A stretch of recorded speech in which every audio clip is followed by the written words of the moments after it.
One quiet Tuesday morning, a young security guard politely stopped an elderly homeless man from entering one of the city's most prestigious hospitals. At first, nobody paid any attention. Then, three doctors suddenly froze.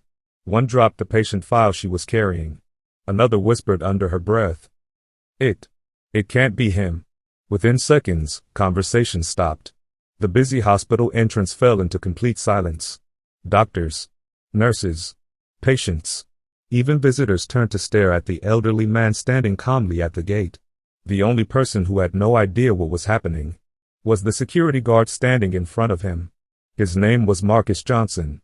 Marcus wasn't trying to embarrass the old man. He wasn't rude. He wasn't cruel. He was simply doing the job he'd been trained to do. What Marcus didn't know was that the quiet stranger he had just stopped carried a secret powerful enough to change several lives before the day was over. And once that secret came to light, nothing inside St. Augustine Medical Center would ever be the same again. Before I tell you what happened next, tell us in the comments where you're watching from. We love seeing where our viewers are joining us from around the world. And if you enjoy emotional stories filled with unforgettable twists and inspiring endings, subscribe to the Narrative Mind so you never miss our next story. It was 7:12 a.m. The morning rush had already begun outside St. Augustine Medical Center, one of the most respected hospitals in the city. Ambulances pulled in through the emergency entrance. Doctors hurried through the glass doors with steaming cups of coffee. Nurses prepared for another demanding day. Families waited anxiously, hoping today would bring better news than yesterday. Standing at the main entrance was Marcus Johnson, a 32-year-old security guard known throughout the hospital for his professionalism, patience, and kindness. Every morning, he greeted staff with a smile, helped elderly visitors with the automatic doors, and quietly made sure hospital policies were followed. He believed that wearing the Navy security uniform wasn't just about enforcing rules. It was about protecting people. That morning seemed no different, until he noticed an elderly man slowly making his way toward the hospital entrance. The man's brown coat had clearly seen better days. His shoes were worn. A small weathered backpack rested on one shoulder. His silver-gray beard framed a gentle face, and despite his appearance, his calm blue eyes carried a quiet confidence that was impossible to ignore. Marcus stepped forward with a polite smile. "Good morning, sir," he said warmly. "I'm sorry, but hospital policy requires all visitors to check in at reception before entering." The old man stopped. He didn't argue. He didn't complain. Instead, he smiled gently. "I understand," he said softly. "I only need a few minutes." Marcus was about to explain the procedure. But before another word could be spoken, three doctors walking toward the entrance suddenly stopped in their tracks. One of them let a clipboard slip from her hands. Another covered her mouth in disbelief. And the third stared at the elderly man as if she had just seen someone she never expected to see again. Marcus slowly turned around, confused, wondering the same question every viewer was now asking. Who was this old man? And why had an entire hospital suddenly gone silent? Marcus looked from one doctor to another, searching their faces for an explanation. The silence was unsettling. Only seconds earlier, the hospital entrance had been filled with the usual sounds of a busy morning. Now it felt as though time itself had stopped. The elderly man remained calm. He didn't look surprised by the doctor's reaction. If anything, he looked quietly saddened. One of the doctors, Dr. Emily Carter, hurried forward, her eyes fixed on the old man. She stopped just a few feet away. For a long moment, she simply stared. Her eyes began to fill with tears. Then, in a trembling voice, she asked, "Is it really you?" The old man smiled gently. "It's been a very long time, Emily." Marcus frowned. He looked from Arthur to Dr. Carter. "You know each other?" Before she could answer, another senior doctor stepped forward. He removed his glasses as though trying to convince himself he wasn't imagining what he was seeing. "This isn't possible," he whispered. "We were told." He stopped speaking before finishing the sentence. Marcus's confusion only grew. Who was this quiet stranger? Why were some of the hospital's most respected doctors reacting as if someone from the past had suddenly returned? Arthur looked at Marcus with a kind smile. "You were only doing your job, son." There wasn't a trace of anger in his voice. Only understanding. Marcus nodded politely, though his mind was racing. "I appreciate that, sir. But everyone here seems to know you." Arthur lowered his eyes for a moment. "Some memories," he said softly, "never really leave us. Before Marcus could ask another question, the hospital's automatic door slid open once again. A sharply dressed man in a navy business suit hurried toward the entrance. The moment he saw Arthur, he stopped so suddenly that the folder in his hand slipped to the polished floor. His face turned pale. His lips trembled. Then, in a voice barely above a whisper, he said words that sent another wave of silence through the entrance. "Mr. Bennett." The man in the navy suit hurried forward, stopping only inches from Arthur. Without saying another word, he extended a trembling hand. "Mr. Bennett." Arthur smiled warmly and shook it. "It's good to see you again, David." Marcus stood silently, trying to make sense of what he was witnessing. Only moments ago, this elderly man had appeared to be just another homeless visitor. Now some of the hospital's most respected staff were greeting him with a level of respect Marcus had never seen before. David turned toward Marcus. "You've done nothing wrong," he said reassuringly. "Mr. Bennett has always believed that rules should be respected." Arthur nodded in agreement. If every security guard ignored the rules for someone who looked familiar, hospitals wouldn't be safe. Marcus felt a wave of relief, but the questions in his mind only grew stronger.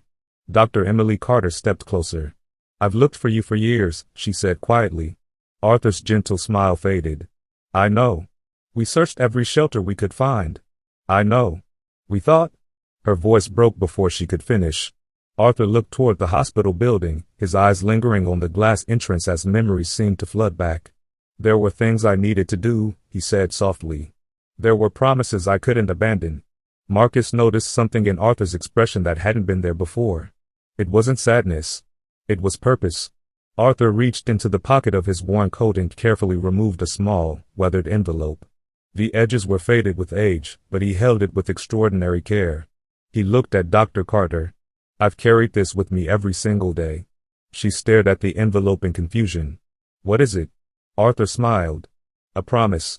Before anyone could ask another question, the hospital director, Richard Collins, rushed through the entrance. He wasn't walking. He was running. Employees had never seen the director run. When he reached Arthur, he stopped, struggling to catch his breath. For a long moment, he couldn't speak. Then, with tears forming in his eyes, he said quietly, "After all these years, you actually came back." Arthur looked at him and gave a gentle nod. "I told you I would." Richard Collins stood motionless, unable to take his eyes off Arthur. For several long seconds, neither man spoke. Finally, Richard broke the silence. "I never stopped believing you'd come back." Arthur smiled gently. "I gave my word." Richard turned toward Marcus, the doctors, nurses, and growing crowd that had gathered around the entrance. "I think it's time everyone here knows the truth." The entrance fell silent once again. Richard took a slow breath. 28 years ago, St. Augustine Medical Center was on the verge of closing its doors. A ripple of surprise spread through the crowd. Funding had collapsed. Equipment was failing. We were preparing to shut down entire departments. Marcus listened carefully. He had worked at the hospital for 4 years and had never heard this story. Richard continued. Then one man quietly stepped in. He looked at Arthur. No press conference. No interviews. No awards. He simply asked one question: how many lives can we save if this hospital survives? Richard smiled through tears. That single question changed everything. Arthur had donated nearly every dollar he had earned from building his engineering company. Not to have a building named after him. Not for recognition. But because he believed that no family should lose someone simply because a hospital couldn't afford to help them. The donation saved St. Augustine. Over the next 2 decades, it also funded scholarships for dozens of young medical students, many of whom were now standing in stunned silence.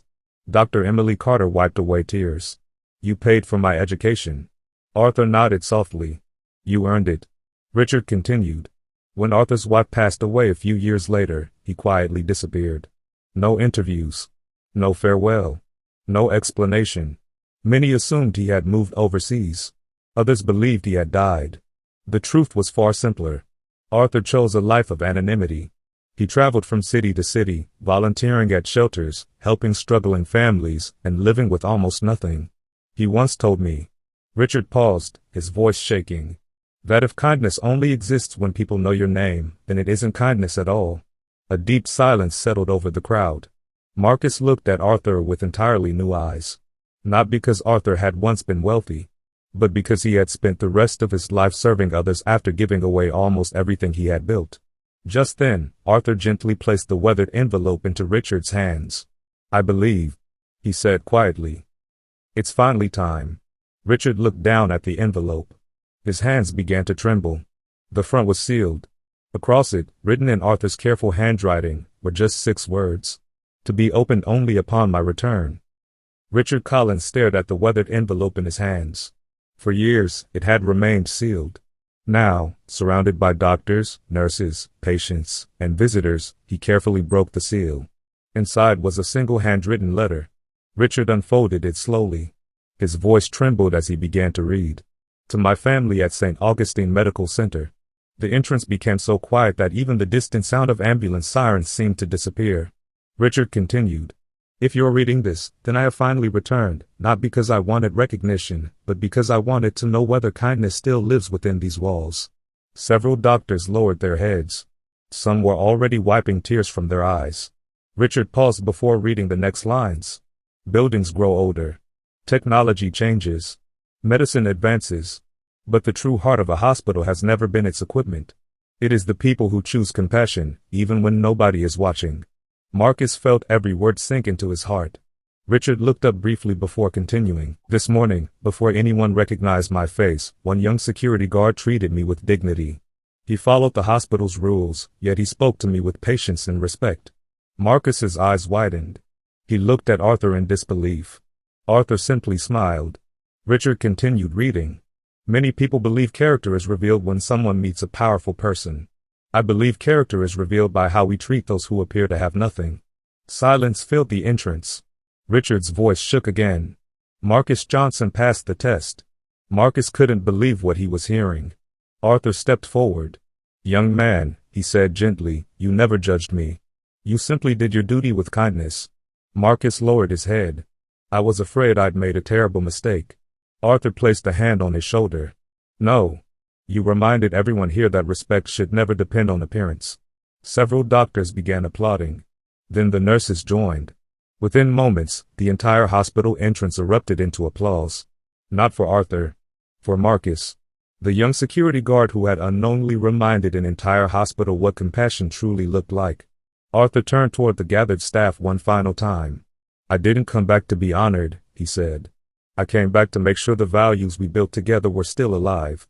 Richard smiled through tears. "They are." Arthur looked around the hospital one last time. Then, with his small weathered backpack resting on his shoulder, he quietly walked toward the exit. Marcus hurried after him. "Mr. Bennett." Arthur stopped and turned. "Where will you go now?" The old man smiled the same gentle smile he had worn since arriving that morning. "Wherever someone needs kindness more than they need to know my name." With that, he walked into the golden morning sunlight. No cameras followed him. No reporters waited outside. Within seconds, he disappeared into the crowd, leaving behind no announcement, no celebration, and no demand to be remembered. Only a lesson that every person standing there would carry for the rest of their lives. Because sometimes, the greatest people you'll ever meet are the ones the world has already overlooked. If Arthur Bennett's story reminded you that kindness should never depend on someone's appearance, share this video with someone you care about. And remember, the next person you pass on the street may be carrying a story you'll never see. Thank you for spending these moments with us on The Narrative Minds. We'll see you in the next story.